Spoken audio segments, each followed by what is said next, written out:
네, 안녕하십니까. 강한투자클럽 윤시영 주식운영팀장입니다. 자, 제 8강 이동평균선과의 거래량에 대한 강의를 하도록 하겠습니다. 자, 이동평균선 다시 또 복습을 한번 해볼게요. 자, 이동평균선이 뭐라고 했죠? 네, 이동평균선이 뭐라고 했는지 기억이 나시나요? 네, 이동평균선이란 5일 이동평균선은 5일 평균 가격의 5일 주식의 가격의 합을 5일로 나눈 가격. 쉽게 말해서 5일의 평균 가격이다 라고 보시면 되시고, 20일 이동평균선은 20일 평균 가격이다 라고 보시면 되시고, 120일 이동평균선은 120일 이동평균 가격이다. 그 가격을 평균 가격을 선으로 그었다 라고 보시면 됩니다. 자, 그러면 이제 이 이동평균선의 또 정배열이란 무엇이라고 했죠?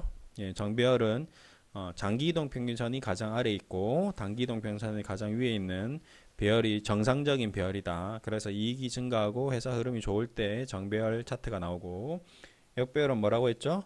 네, 역배열 차트는 장기 이동평균선이 가장 위에 있고, 그러니까 주가가 이 회사의 평균 가격, 1년 평균 가격보다 못하고 있기 때문에 흐름상 나쁘다, 좋지 않다 해서 주가가 하락하고 있는 추이다 라고 좀 보시면 되시고, 자, 그러면 이제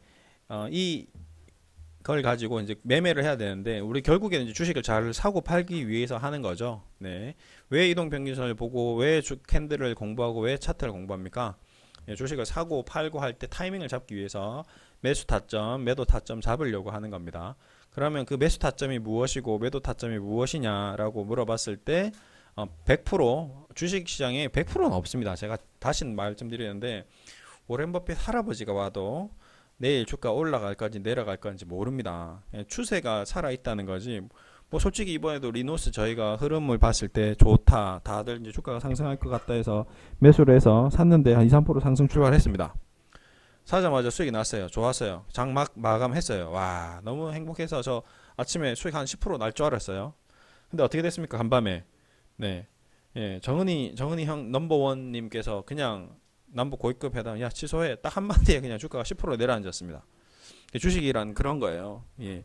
그 다음날 일을 예측할 수 없다. 그렇기 때문에 주식 투자는 그래서 어렵다. 쉽지 않다. 정신적인 노동이 굉장히 크게 필요하다. 그 충격, 스트레스, 이런 것들을 다 감안하고 심리적 공포심, 뭐 돈이 투자한 돈이 사라지면 굉장히 공포스럽죠. 그런 공포감 다 이겨내야 되기 때문에 그 누구가 주식 투자가 불로소득이라고 하는데, 그거는 주식이 한 몇천억 있는데 배당이 나오면 그게 불로소득이죠. 근데 주식 투자 한다는 것 자체는 굉장히 큰 정신적인 노동과 심리적인 압박감을 받는 굉장히 큰 노력이기 때문에, 어디 가서 주식 투자한다 하면 열심히 난 고생해서 번 돈이다라고 말씀하십시오. 어디 가서 공짜로 그냥 뭐 샀는데 올랐어, 이거 아닙니다. 네. 그래서 우선 이동평균선 아까 배웠는데, 이제 자, 그러면 이제 골든 크로스에 대해서 이제 좀 배우도록 하겠습니다. 이제 골든, 뭔가 금이 나오니까 좀 좋은 얘기죠. 크로스긴 크로스인데 어떤 크로스다? 이제 금, 골든, 예, 좋은 크로스다.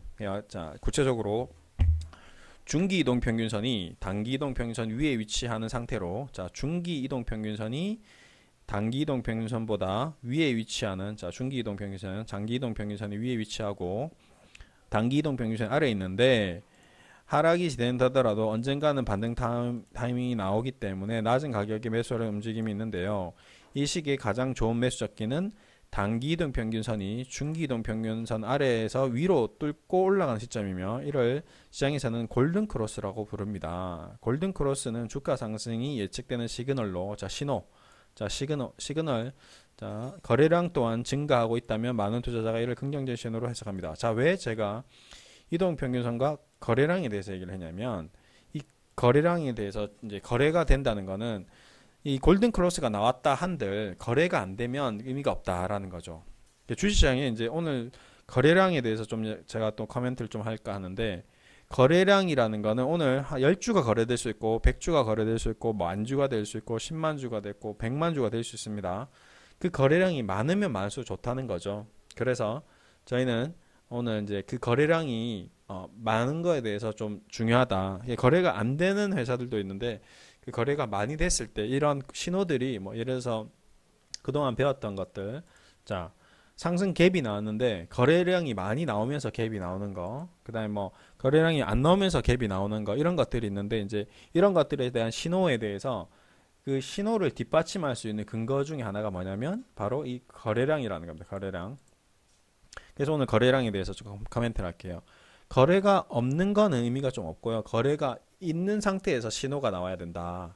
그 신호에 이제 그냥 뭐랄까 이제 좀 그 논리적 근거, 그다음에 뭐 확실한 근거가 좀 될 수 있다는 거죠. 네, 그래서 거래가 실리는 거에 대해서 좀 중요하게 골든 크로스가 나오더라도 그냥 거래가 없는 골든 크로스는 큰 의미가 없고 거래가 크게 실리는 골든 크로스가 중요하다라고 또 말씀드리고 싶고요.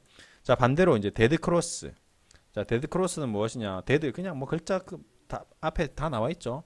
죽는 거예요. 주가가 죽는다는 거예요. 크로스가 나왔는데 무슨 크로스냐? 죽음의 크로스입니다. 예. 자, 장기 이동 평균선에 주가 이동 평균, 단기 이동 평균선에 하락 붕괴시키면 그냥 데드 크로스, 그냥 그야말로 앞으로 주가 이제 죽었다. 그냥 막 그냥 쳐다보지 마라. 뭐 이런 얘기라는 거죠. 예, 그런 의미입니다. 자, 5일 이동 평균선, 20일 등 단기 이동 평균선이 60일, 120일 등 중기 이동 평균선, 뭐 장기 이동 평균선 위에 위치하다가 예, 위치하다가 이 상태를 정비할 상태라고 하는데 어떻게 배웠죠? 꾸준한 상승이 상승하다가 예. 근데 이런 상승이 오다가도 언젠가 이제 하락세가 반복되는데 특히 60일 이상의 이동 평균선이 120 이동 평균선 같은 중기 이동선 아래를 뚫고 내려갔을 때 이제 뚫고 내려갔을 때 이를 시장에서는 데드 크로스라고 합니다. 데드 크로스는 일반적으로 향후 주가가 약세로 돌아갈 가능성이 높다라고 판단할 수 있는 신호입니다. 자, 무슨 말이냐? 네. 장기 이동 평균선이 있는데 그 장기 이동 평균선을 중기 이동 평균선이 하락 붕괴시키면 그만큼 흐름이 나빠진다라고 좀 보시면 되실 것 같고요. 주가의 흐름은 뭐 신도 모른다고는 하지만 이런 이제 신호들 이때도 마찬가지겠죠. 이때 어떤 신호가 나야 되죠? 거래량이 많아야 된다. 거래량이 없는 거는 좀 의미가 없고 거래가 많이 터졌을 때 앞으로의 흐름이 그렇게 될 가능성이 높다라고 좀 보시면 되실 것 같습니다. 자, 그러면 오늘 이제 이동평균선과 이제 거래량에 대해 배웠는데 이제 다음 시간에는 이제 그거를 토대로 실전에서 이동평균선 거래를 어떻게 하는지 좀 제대로 좀 배워보도록 하겠습니다. 오늘은 여기까지 할게요.